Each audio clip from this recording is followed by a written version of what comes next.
ধন্যবাদ আপনাদের সকলকে। আজকে শহীদ প্রেসিডেন্ট জিয়া রহমানের জন্মদিনে আমরা একাত্ম হতে পেরেছি। যে মহান ব্যক্তিটি বাংলাদেশের স্রষ্টা, যে মহান ব্যক্তিটি বাংলাদেশের স্বপ্নদাতা, যে মহান ব্যক্তিটি বাংলাদেশের জাতীয়তাবাদের জনক, যে মহান ব্যক্তিটির চরিত্র, মহান ব্যক্তিটির সততা আগামী দিনের বাংলাদেশ গড়ে উঠবে। আজকে বৈষম্য বিরোধী ছাত্র আন্দোলনের যে ধারণা, যে চিন্তা, যে চেতনা, সেটা শহীদ প্রেসিডেন্ট জিয়া রহমানের 19 দফার কর্মসূচির মধ্যে নিহিত রয়েছে। শহীদ প্রেসিডেন্ট জিয়া রহমান 19 দফার কর্মসূচি পর্যালোচনা করে দেখা যাবে আগামী দিনে বাংলাদেশ কিভাবে গঠিত হবে। কাজে আজকে দরকার সততা, আজকে দরকার চরিত্র। আজকে যারা জাতীয়তাবাদী শক্তি ক্ষমতায় যেতে চান, তাদেরকে শহীদ প্রেসিডেন্ট জিয়া রহমানের চরিত্রকে ধারণ করতে হবে নিজের জীবনে, সমাজে এবং রাষ্ট্রে। তাহলে সেই রাষ্ট্র ক্ষমতা দীর্ঘায়িত হবে, সফল হবে। আমি দুটো প্রস্তাব থেকে আমার বক্তব্য শেষ করতে চাই। শহীদ প্রেসিডেন্ট জিয়া রহমানের উপর গভীর কোনো গবেষণা বাংলাদেশে আয়োজন হয়নি।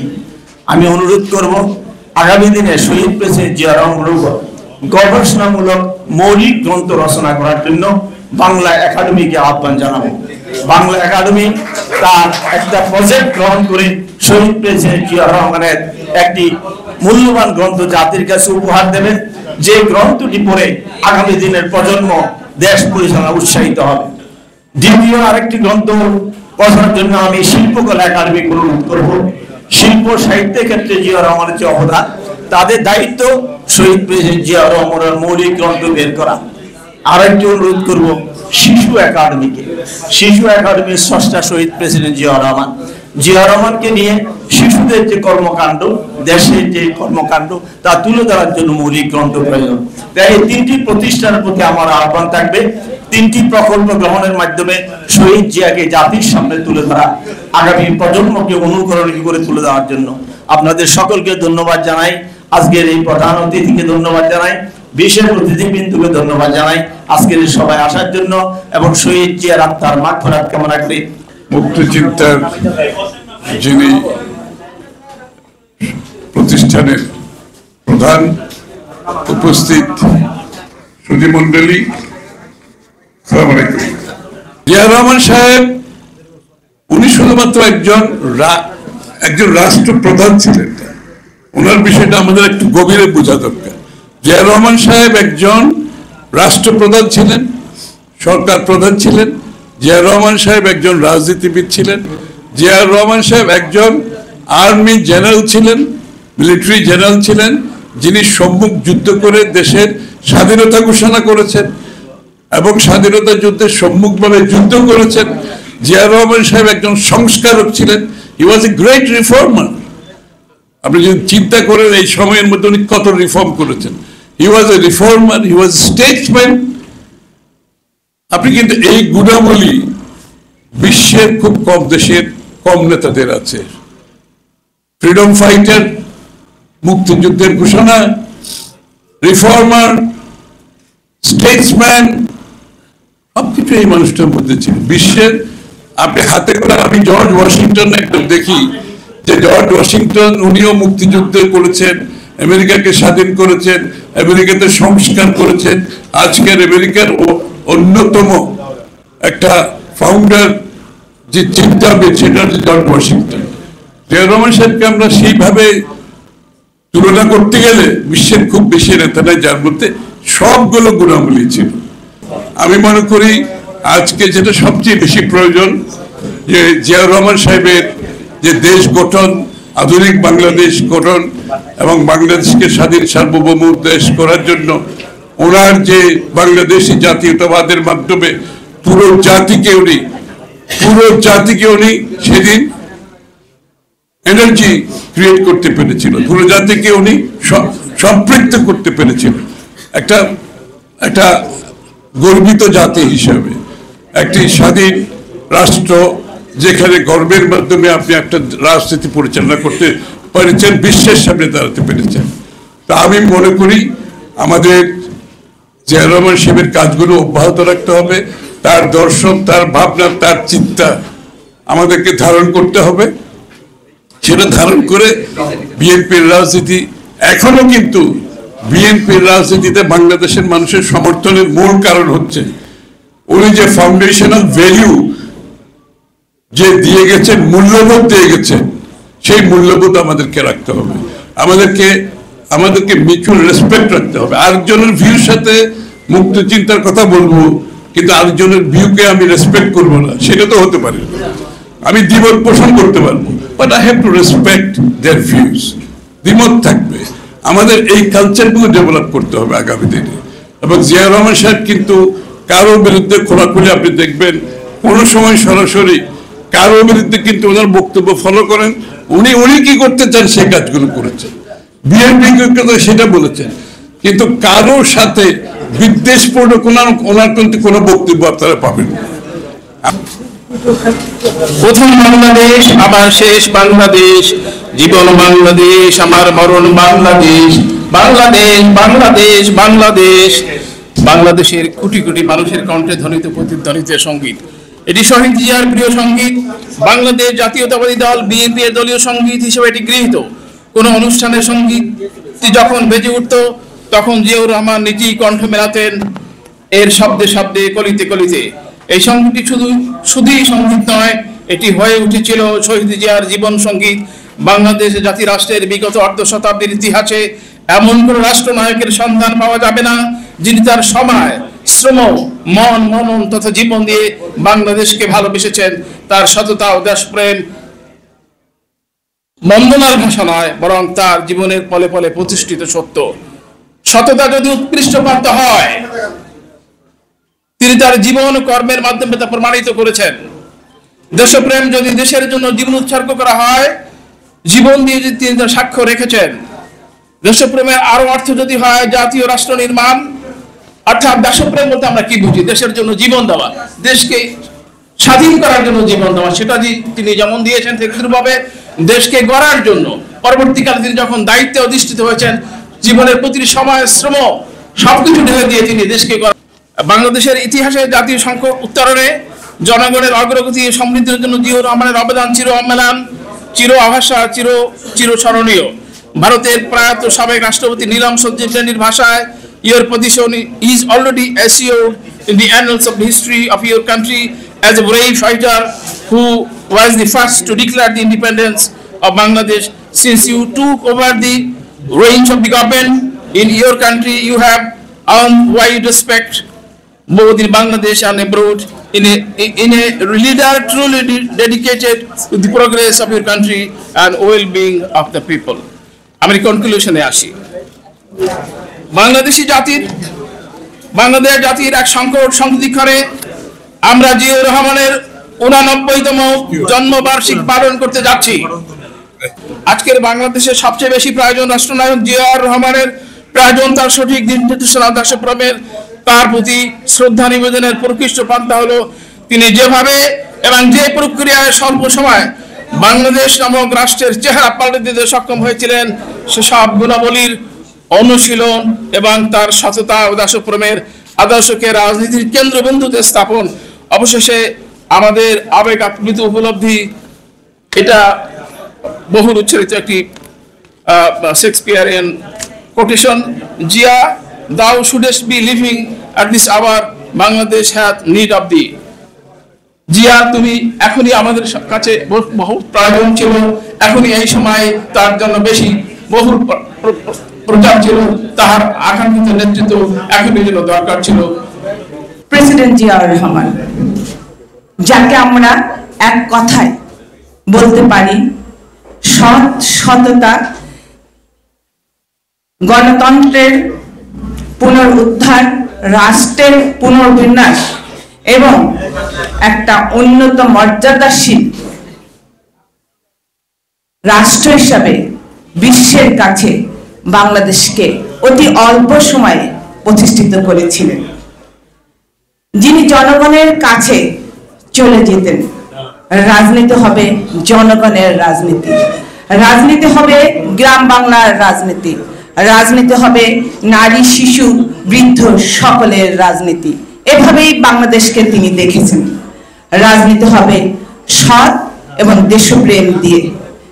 তো এই রাজনীতি তিনি দেখিয়েছেন, বাংলাদেশের রাজনীতি কিভাবে পরিচালিত হবে।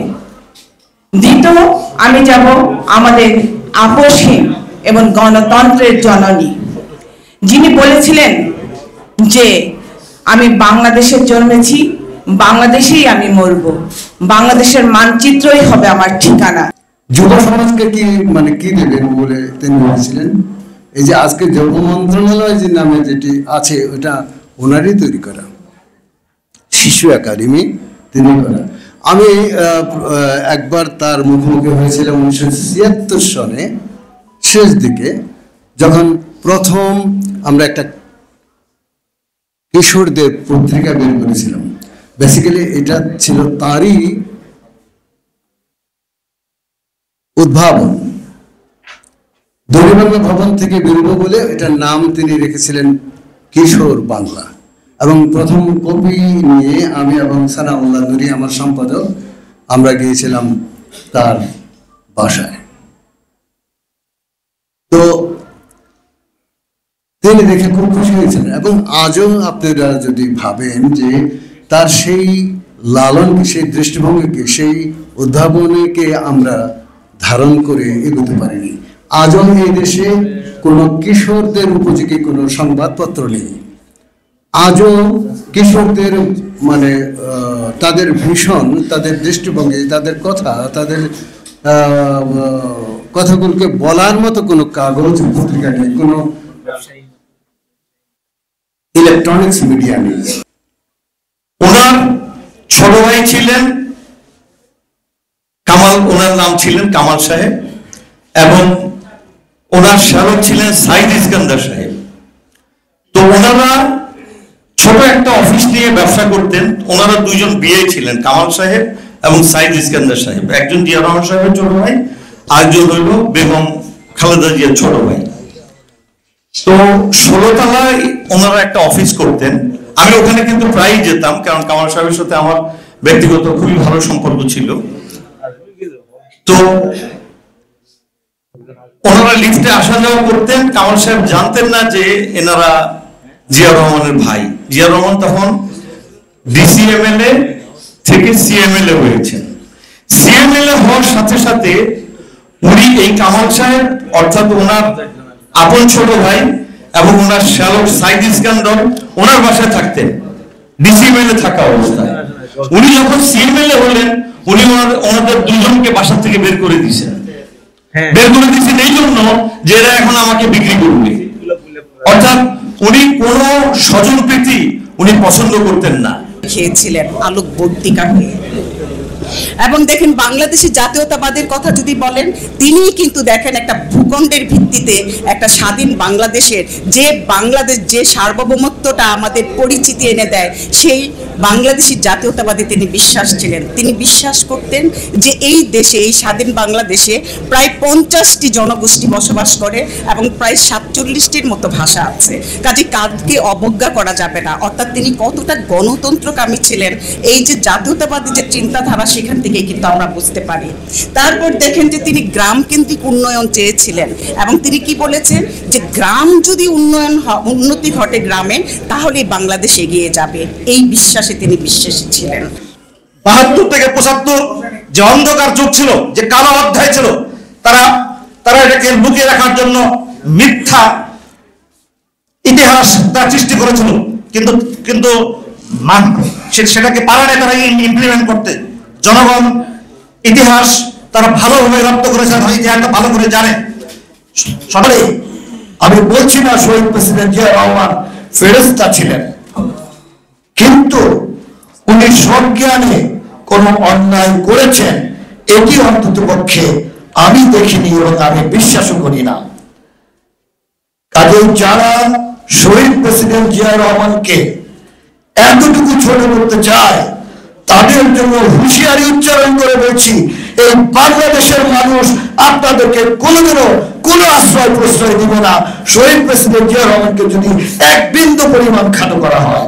কারণ বাংলার মানুষ তাকে ভালোবাসে, এবং অল্প কিছুদিনের মধ্যে আপনি দেখতে পারবেন আমাদের প্রাণপ্রিয় নেতা জনাব তারেক রহমান যখন দেশে আসবে, জনগণের জোয়ারে সমস্ত অন্যায় এই দেশ থেকে ভেসে যাবে ইনশাআল্লাহ, এটা আমি বিশ্বাস করি। এরপরে মানব সম্পদ রপ্তানির মাধ্যমে প্রান্তিক পর্যায়ে মানুষের যে কর্মসংস্থান তিনি সৃষ্টি করেছিলেন। খাল খননের মাধ্যমে কৃষিতে বিপ্লব এনেছিলেন।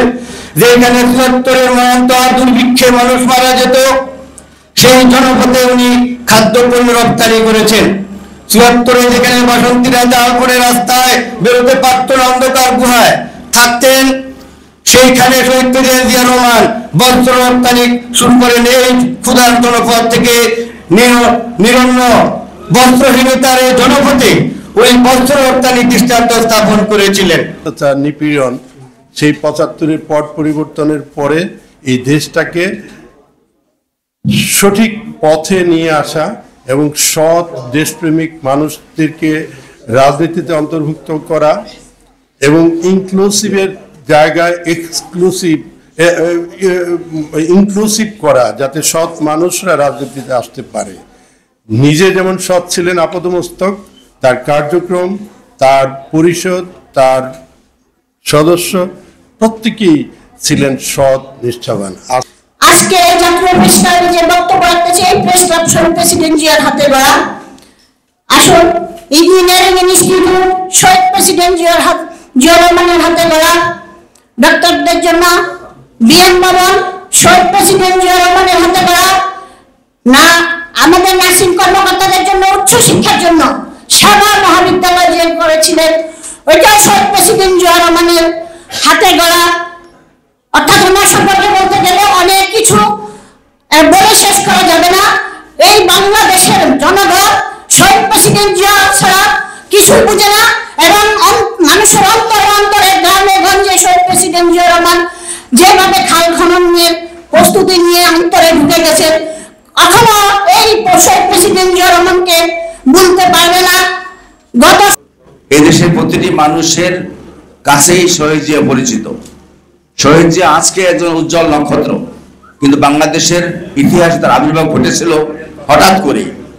উনি বাংলাদেশের জাতির প্রয়োজনে 1971 সালে যখন মানুষ দিশেহারা, দিক বিদিক, যখন জানতো না বাংলাদেশের ভবিষ্যৎ কি হবে, তখনকার রাজনীতি নেতারা মনে করেছিল অখণ্ড পাকিস্তানের প্রধানমন্ত্রী হবে, বাংলাদেশের স্বাধীনতা প্রয়োজন নেই, বড় পাকিস্তানের নেতা হবেন।